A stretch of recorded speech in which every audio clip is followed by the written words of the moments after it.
ఒక elected body ఉన్న తర్వాత ఒక GO, you please note that objection. ఎవరో స్టెనో గారు ఉన్నారు కదా, అక్కడ రాసుకోండి కాస్త.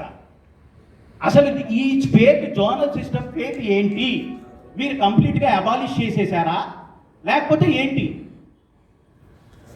మీరు ఇప్పుడు ఆ జీవో మొత్తం కూడా ఏమనుంది, ఒక రెంటల్ వాల్యూని తీసుకొని దాని నుంచి మేము క్యాపిటల్ వాల్యూ ఆఫ్ ది బిల్డింగ్కి వచ్చేసాము అని అంటున్నారు.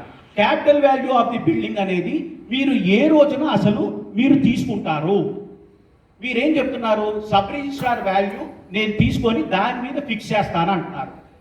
ఆ జీవోలో ఉన్న ఘోరమైన విషయం ఏంటంటే, మీకు అసలు మున్సిపల్ కార్పొరేషన్ వాళ్ళు ఒక ప్లాన్ అప్రూవ్ చేయాలంటే ఎంత సెట్ బ్యాక్స్ వదలమంటారు, ఎన్ని ఇదేంటి అపార్ట్మెంట్ కట్టినప్పుడు ఫ్లోర్ ఏరియా రేషియో వదలమంటారు, దానికి సెట్ బ్యాక్స్ వదలమంటారు.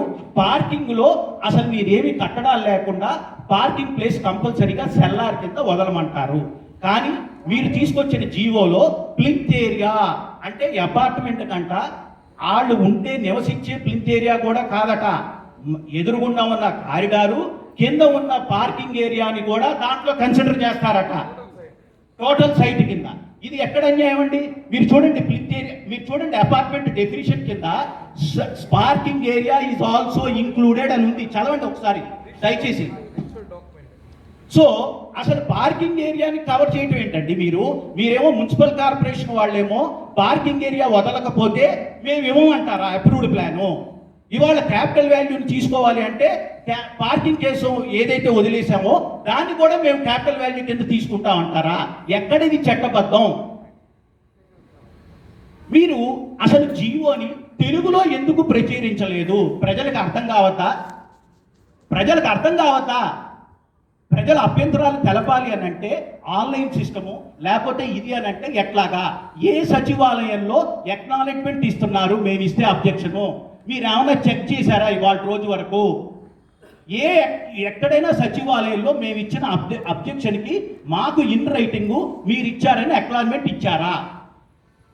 సో ఇక జీవో తీసుకొచ్చి అభ్యంతరాలు తెలపమని చెప్పి ఏమిటిది అన్యాయం? ఇప్పుడు మీరు ఒకసారి ఒక అవగాహన సదస్సు అని అంటున్నారు. అవగాహన సదస్సు లేకపోతే ఏదో అబ్జెక్షన్ కావాలి అంటే ప్రజలకి ఆ జీవో యొక్క అర్థం తెలియాలి. అర్థం తెలియకుండా కాంప్లికేటెడ్ ఇంగ్లీష్లో ప్రతి క్లాజ్కి, పై క్లాజ్కి, కింద క్లాజ్కి అర్థం లేకుండా కాంట్రడిక్టరీగా ఉన్నాయి ప్రతి క్లాజులు కూడా. మీరు 10% అంటారు ఒక చోట, no more than not 10%, not more than 15% అంటారు. మున్సిపల్ మినిస్టర్ గారేమో అబ్బే మీకున్న ట్యాక్స్ మీద 15% కంటే ఎక్కువ పెరగదండి అంటారు వారు. అసలు జీవోలో ఉన్నది వేరు, మున్సిపల్ మినిస్టర్ గారు చెప్పేది వేరు, ఆఫీసర్స్ చెప్పేది వేరు. ఇది ఎట్లాగా ప్రజల్లో ఏ విధంగా మీరు జీవోని లోపలికి తీసుకెళ్ళి వాళ్ళకి అర్థమయ్యేటట్టు ఎప్పుడు తీసుకొస్తారు? మీరు ఆ ఇంగ్లీష్లో ఉన్నదానికి మీరు చదివి ఒక్కొక్క క్లాస్ చెప్పండి, నేను క్వశ్చన్ అడుగుతా.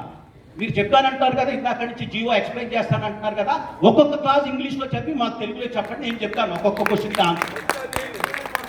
See that GO is such a complicated English. Even an English professor cannot read and interpret the clauses when it is read in toto. ప్రతి క్లాస్కి కాంట్రడిక్టరీ.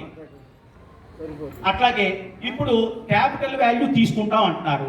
క్యాపిటల్ వాల్యూ తీసుకుంటాను అంటే నాకంటే ముందు వక్తలు కూడా చాలా మంది మాట్లాడారు. ఏమని మాట్లాడారు?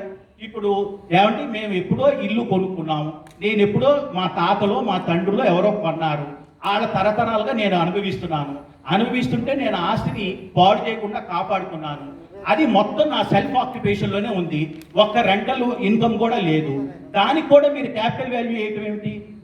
అసలు ఎగ్జంప్షన్స్ ఏమన్నా ఉన్నాయా ఇక్కడ? మీరు జీవోలో ఏమో రెంటల్ వాల్యూ నుంచి నేను క్యాపిటల్ వాల్యూకి మార్చేస్తున్నాను అన్నప్పుడు అసలు నాకు రెంటే రావట్లా. మీరు క్యాపిటల్ వాల్యూ తీసుకొని దాన్ని ఇవాళ ఉంది అని అంటే కనుక ఏం చేయాలి? ఆస్తులు అమ్ముకొని మీకు మున్సిపల్ ట్యాక్సులు కట్టాలా? ఎట్లా? దానికి ఒక నియమబద్ధత అనేది ఉండాలి. ఒక చట్టాన్ని తీసుకొస్తే కనుక ప్రజలకు ఉపయోగపడేటట్టుగా ఉండాలి. కానీ ఏ ప్రభుత్వమైనా ప్రజల చేత తిట్టించుకోవటానికో ప్రజలకి భారం అయ్యేటట్టు ఉండకూడదు. సో ఈ 198కి చట్టబద్ధంగా ఎక్కడ ఉన్నది అసలు ఇవాళ రోజున? మీరు క్యాపిటల్ వాల్యూ నుంచి రెంటల్ వాల్యూ నుంచి క్యాపిటల్ వాల్యూ అన్నారు, మున్సిపల్ కార్పొరేషన్లో ఉన్న జోనల్ సిస్టమ్ గురించి మాట్లాడరు. అట్లాగే ఒక స్పెషల్ ఆఫీసర్ ఇచ్చేసిన దానికి చెప్తున్నారు, ప్లింత్ ఏరియా అంటే ఇవన్నీ అంటున్నారు. మళ్ళీ దాంట్లో కూడా ఫస్ట్ ఇయర్కి ఒక టైప్ ఆఫ్ ట్యాక్స్ అంటున్నారు. అట్లాగే రేపు పొద్దున క్యాపిటల్ వాల్యూస్ కనుక గవర్నమెంట్కి ఎప్పుడు రెవెన్యూ అయితే అప్పుడు అవసరమైతే వాటిని పెంచుతారు. పెంచిన దాన్ని బట్టి ఇక్కడ అద్దెలు పెరిగినాయా లేవా, లేకపోతే ఇక్కడ అదే సెల్ఫ్ ఆక్యుపేషన్లో ఉన్నవాళ్ళు తరతరాలుగా నా తరం తర్వాత మా అబ్బాయో మా మనవడో ఎవరో ఒకళ్ళు ఉన్నా కూడా మీరు క్యాపిటల్ వాల్యూ మీరు తీసుకొని పెంచితే ఎట్లాగా? ఇక్కడ రెంటల్ ఇన్కమ్ ఉందా లేదా, ఒక వ్యక్తికి అతని సెల్ఫ్ ఆక్యుపేషన్లో ఉందా లేదా, సో అది అక్కడ కన్సిడరేషన్ లేదు. మీరు పాతది జోనల్ సిస్టమ్ పెట్టినప్పుడు age of the building, amenities ఇవన్నీ కన్సిడర్ చేశారు. అట్లాగే ఇప్పుడు మీరు ఫర్ ఎగ్జాంపుల్ ఈ జీవోలో not only property tax, there is drainage tax, there is water tax, there is conservancy tax, there is toilet tax. ఇక్కడ ఈ టాయిలెట్ ట్యాక్స్ దగ్గర మున్సిపల్ కార్పొరేషన్ వారు చూడాల్సింది ఏంటంటే, మీరు మొత్తం మాకు అండర్ గ్రౌండ్ డ్రైనేజ్ ఇచ్చినప్పుడు బాత్రూమ్కి 2500 చొప్పున మీరు కలెక్ట్ చేసి రోడ్డుకి కనెక్షన్ ఇప్పించారు. ఇప్పించిన తర్వాత ఇవాళ రోజున టాయిలెట్ ట్యాక్స్ ఏంటండి, మొత్తం వెళ్ళిపోయేది దాంట్లోకి వెళ్ళిపోతా ఉంది. ఎప్పుడైనా నిండితే కనుక మీ మున్సిపల్ కార్పొరేషన్కి ఫోన్ చేస్తే ట్యాంకులు తీసుకొచ్చి రోడ్డు మీద క్లీన్ చేస్తున్నారు. ఎందుకు కట్టాలండి బాత్రూమ్కి పన్ను ఎందుకు కట్టాలి? అందులో ఒక సంసారం పెద్దదై ఉంటే 4 బాత్రూంలో 5 బాత్రూంలో కన్వీనియన్స్ ఉంటే, ఇవాళ రోజున కోవిడ్ వచ్చినప్పుడు ఏమంటున్నారు, ఇంట్లో ఒక బాత్రూమ్ ఉంటే కుదరదు, వాడటానికి వీల్లేదు, మీరు వెళ్ళి హాస్పిటల్లో జాయిన్ అయిపోండి, లేకపోతే మిగతా వాళ్ళు ఎఫెక్ట్ అవుతారంటున్నారు ఇవాళ. కాబట్టి ఈ ప్రభుత్వం బాత్రూములు కట్టినా కూడా ఇది ఒక పెద్ద అఫెన్స్ కింద చేసి బాత్రూములకి పన్నా. ఓకే, చెత్త పన్ను అన్నప్పుడు మీరు మళ్ళీ మామూలుగా మాకు స్కావెంజర్స్ పంపించినప్పుడు మా దగ్గర ఆ డబ్బులు కలెక్ట్ చేస్తున్నారుగా, రోజు చెత్త తీసుకెళ్ళినప్పుడు నెలకు ఒకసారి మళ్ళీ దాని చెత్త పన్ను అంటున్నారు. ఓకే, వాటర్ మీటర్ ప్రకారం కడుతున్నాం, మళ్ళీ పన్ను ఏంటండి వాటర్కి? మీటర్ ప్రకారం నేను ట్యాక్స్ కడుతున్నాను కదా. Why a citizen should be penalized twice.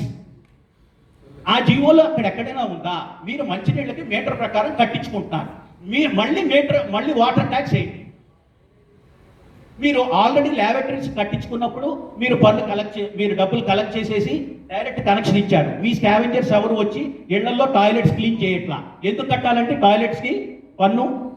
So అట్లాగే ఇప్పుడు చెత్త పన్ను అంటున్నారు, చెత్త పన్నుకి ఆ స్కావెంజర్స్కి డబ్బులు కలెక్ట్ చేస్తున్నారు. పోనీ చెత్తకి ఓకే, పబ్లిక్ రోడ్లు క్లీన్ చేయాలి కదా అంటే to that extent we can understand. అంతకుముందు ఎడ్యుకేషన్ సెస్ ఉంది, ఇప్పుడు కన్జర్వెన్సీ ట్యాక్స్ అంటున్నారు. అసలు ఎక్కడా కూడా డెఫినిషన్ లేదు, ఒక తీరు లేదు, ఒక తెన్ను లేదు. ఒక 2-3 ఐఏఎస్ ఆఫీసర్లు కూర్చొని ప్రజల యొక్క కష్టాలు సుఖాలు తెలుసుకోకుండా జీవోని తీసుకొచ్చి అర్ధరాత్రి పూట ప్రజల మీద రుద్దితే ఎట్లా? This has to be an end for this. తర్వాత ఎడ్యుకేషనల్ ఇన్స్టిట్యూషన్స్ ఇవాళ విజయవాడలో చాలా ఉన్నాయి. అది ఎవరో ఫిలాంథ్రఫిస్ట్ ఎకరాలు డొనేట్ చేస్తే ఇవాళ వాళ్ళు రన్ చేస్తున్నారు వితౌట్ ఎనీ ప్రాఫిట్ మోటివ్. వాళ్ళకి తీసుకొచ్చి నీకు 3 ఎకరాల్లో స్థలం ఉంది కదా, ఏ ఇంజనీరింగ్ కాలేజో ఏ లా కాలేజ్ కానీ ఇవాళ విజయవాడలో 2-3 ఎకరాల్లో లేకుండా ఎక్కడుంది చెప్పండి? మీరు ఒకవేళ కనుక ఫెసిలిటీ కనుక లేకపోతే ఏఐసిటి వాళ్ళు పర్మిషన్ ఇవ్వరు, లేకపోతే ఇంకా ఏపీ టెక్నికల్ ఎడ్యుకేషన్ వాళ్ళు పర్మిషన్ ఇవ్వరు. ఒక చెంపనేమో మీరు ఇంత స్థలం ఉంటే కానీ మేము పర్మిషన్ ఇవ్వనంటారా, ఒక చెంపనేమో అది కట్టుబడి చేసిన తర్వాత దానికి పన్ను ఇంత వెయ్యాలని అంటారా? ఇది అక్రమమైనది. కాబట్టి ఈ జీవోలో మేము చెప్పిన పాయింట్స్ అన్ని తీసుకొని ముందు మున్సిపల్ కార్పొరేషన్ వారు చేయాల్సింది ఏంటంటే, ఇది చాలా తక్కువ సమయం ఇచ్చారు, ప్లస్ ఆ అభ్యంతరాలు అనేది ఆ జీవో ఇంగ్లీష్లో రాయటం అనేది చాలా దుర్మార్గమైన విషయం. అది ప్రజలకు అర్థం కావాల్సింది. అసలు జీవో అసలు పేపర్లో ఎక్కడ పబ్లికేషన్ అయిందండి? ఇంత చిన్న అక్షరాలతో ఒక ఇంగ్లీష్ పేపర్లో ప్రింట్ చేసి పారేశారు. అసలు కనీసం అది చదవటానికి కూడా వీలు లేని విధంగా ప్రింట్ చేశారు. మేము వెబ్సైట్లోకి వెళ్ళి మేము లోడ్ చేసుకొని మేము ప్రింట్లు తీసుకున్నాం వాటిని. సో అసలు ప్రజలకి మీకు ఈ జీవో మీద సరైన అవగాహన ఉండాలా లేదా అనేది కూడా దాన్ని మభ్యపరిచి ఏదో చీకటిమయంగా దీన్ని తీసుకురావటం అనేది చాలా దురదృష్టకరమైన విషయం. దీని మీద తీసుకొస్తే ప్రభుత్వానికే కాదు మున్సిపల్ కార్పొరేషన్ వారికి కూడా చాలా చెడ్డ పేరు వస్తుంది, ప్రజల్లో తిరుగుబాటు వస్తుంది. కాబట్టి మా అబ్జెక్షన్స్ అన్ని దయచేసి నోట్ చేసుకొని మీ కమిషనర్ గారి దృష్టికి తీసుకెళ్లాల్సిందిగా కోరుతున్నాను.